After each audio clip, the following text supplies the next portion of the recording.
Защо продължавам всеки ден да ви говоря за совалковата дантела?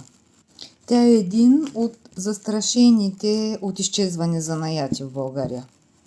И наистина аз съм една от малкото, които все още продължават да плетат по старомодния начин. И често си задавам въпроса какво ще оставим след себе си. За себе си аз съм открила отговора. Ще оставя след себе си своя дантелен път. Когато отворя кутията с совалките си, аз не виждам просто инструменти, а виждам история, която се предава години наред от ръка на ръка.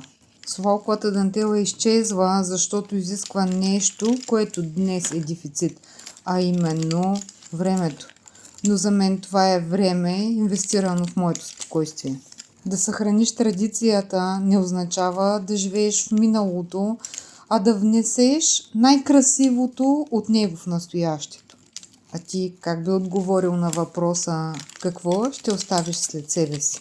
Ако цениш българските занаяти, остави своя лайк в коментар. Благодаря ти!